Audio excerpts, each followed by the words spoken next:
السلام علیکم پیارے بچوں، آج کی ہماری کہانی کا عنوان ہے سنہرا جادو اور سرگوشی کرتے قالین کا راز۔ قدیم سلطنت طلسم نگر کی ملکہ الارا اپنی خوبصورتی اور نفاست پسندی کے لیے مشہور تھی۔ جب وہ تخت نشین ہوئی تو اسے وراثت میں ایک عجیب و غریب قالین ملا۔ یہ کوئی عام کپڑا نہیں تھا، بلکہ جادوئی دھاگوں سے بنا ایک زندہ نقشہ تھا جو پورے ملک کی عکاسی کرتا تھا۔ اس قالین کی خاصیت یہ تھی کہ یہ صرف عمارتوں اور سڑکوں کو نہیں دکھاتا تھا، بلکہ عوام کے دلوں کے حال کو رنگوں اور دھاگوں کی صورت میں ظاہر کرتا تھا۔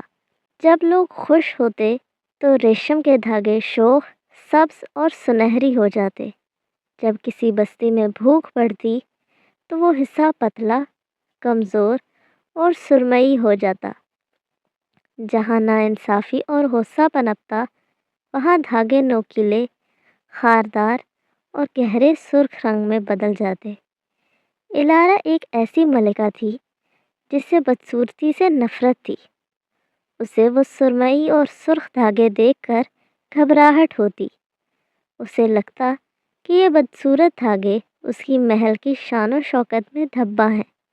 ایک رات الارا نے ایک قدیم اور ممنوع سنہری سوئی اٹھائی۔ اس نے سوچا، اگر میں ان بدصورت دھاگوں کو سنہری ریشم سے ڈھانپ دوں تو شاید میری ریاست سے دکھ ختم ہو جائے گا۔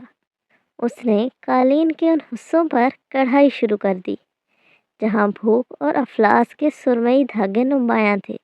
اس نے اتنی صفائی سے کام کیا کہ قالین اب پہلے سے کہیں زیادہ چمکدار اور خوبصورت نظر آنے لگا۔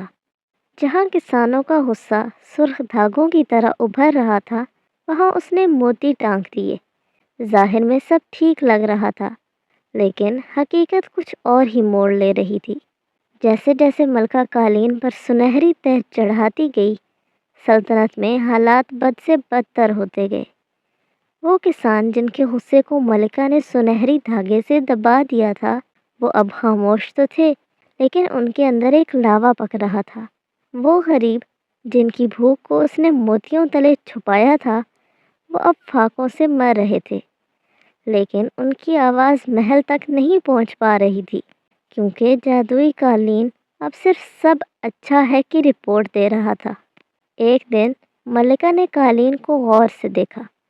اسے محسوس ہوا کہ سنہری دھاگے اب قالین سے باہر نکل کر لہرانے لگے ہیں۔ اچانک اسے ایک چیخ سنائی دی۔ اس نے دیکھا کہ قالین میں بنی ایک چھوٹی سی انسانی تصویر جو ایک عام شہری کی تھی، سنہری دھاگوں کی سختی سے دم توڑ رہی تھی۔ وہ سنہرا ریشم اب ریشم نہیں رہا تھا، بلکہ ایک مضبوط پھندا بن چکا تھا جو حقیقت کا گلا گھونٹ رہا تھا۔ سلطنت میں بغاوت پھوٹ پڑی۔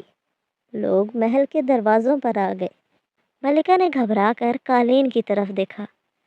قالین کا وہ حصہ جہاں اس نے سب سے زیادہ سونا تھوپا تھا، اب کالا ہو چکا تھا، کیونکہ کڑھائی کے نیچے چھپی سچائی سڑ چکی تھی۔ اسے احساس ہوا کہ اس نے زخم کا علاج کرنے کے بجائے اس پر ریشمی پٹی باندھ دی تھی، جس کی وجہ سے ناسور پورے جسم میں پھیل گیا۔ ملکہ نے روتے ہوئے وہ سنہری سوئی پھینک دی اور اپنے ہاتھوں سے اس سنہری کڑھائی کو ادھیڑنا شروع کیا۔ اس کے ہاتھ زخمی ہوئے، ناخنوں سے خون بہنے لگا، لیکن وہ پیچھے نہیں ہٹی۔ جیسے جیسے وہ سنہری دھاگے ہٹاتی گئی، اسے لوگوں کی اصلیت نظر آنے لگی۔ الارا نے محل کے دروازے کھول دیے۔ اس نے سونا بانٹنے کے بجائے خود عوام کے درمیان جا کر ان کے مسائل سنے۔ اس نے قالین کو خوبصورت بنانا چھوڑ دیا اور اسے سچا رہنے دیا۔ اب قالین میں کہیں کہیں بدصورت دھاگے ضرور تھے، لیکن وہ اسے یاد دلاتے تھے کہ کہاں اسے محنت کرنے کی ضرورت ہے۔ سلطنت دوبارہ ہری بھری ہونے لگی، اس لیے نہیں کہ وہاں دکھ نہیں تھا، بلکہ اس لیے کہ اب ملکہ دکھوں سے نظریں چرانے کے بجائے انہیں جڑ سے ختم کرنے کا حوصلہ رکھتی تھی۔ تو پیارے بچوں، آج کی کہانی سے ہم نے کیا سیکھا؟ آج کی کہانی سے ہم نے یہ سیکھا کہ مسئلے چھپانے سے ختم نہیں ہوتے۔ اگر ہم اپنے مسائل کو نظر انداز کریں کہ ان پر پردہ ڈال دیں تو وہ خاموش تو ہو جاتے ہیں مگر اندر ہی اندر بڑے ہو جاتے ہیں۔ جیسے ہوم ورک نہ آنے پر جھوٹ بول دینا، کسی دوست سے ناراض ہو کر بات کرنا چھوڑ دینا۔ یہ سب وقتی سکون تو دیتے ہیں مگر مسئلہ وہیں رہتا ہے۔ سچ کبھی بدصورت نہیں ہوتا۔ سچ کڑوا ہو سکتا ہے لیکن وہ ہمیں درست راستہ دکھاتا ہے۔ اگر ہم اپنی غلطی مان لیں، سچ بول دیں تو شروع میں ڈر لگتا ہے مگر آخر کار دل ہلکا ہو جاتا ہے اور مسئلہ حل ہو جاتا ہے۔ چمک دمک اصل خوشی نہیں دیتی۔ نئے کپڑے، اچھے نمبر یا تعریف اچھی بات ہے لیکن اصل خوشی اچھے دل، سچائی اور محنت سے آتی ہے۔ اگر دل میں حسد، غصہ یا دکھ ہو تو باہر کی خوبصورتی کسی کام نہیں آتی۔ بہادر وہ ہے جو سچ کا سامنا کرے۔ اس کہانی میں ملکہ نے آخر کار ہمت کی اور سچ کا سامنا کیا۔ ہم بھی بہادر تب بنتے ہیں جب اپنی غلطی ٹھیک کریں، کسی کا دل دکھایا ہو تو معافی مانگیں، مشکل کام سے نہ بھاگیں۔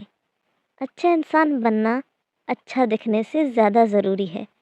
اگر ہم اندر سے اچھے ہوں، سچے، مددگار اور نرم دل، تو ہماری زندگی خود بخود خوبصورت ہو جاتی ہے۔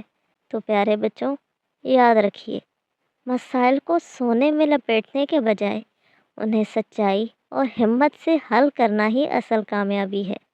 سچائی ہی وہ جادو ہے جو زندگی کو واقعی سنہرا بنا دیتی ہے۔ تو آج کے لیے اتنا ہی، کل ملیں گے ایک نئی کہانی کے ساتھ۔ تب تک کے لیے اللہ حافظ، فی امان اللہ۔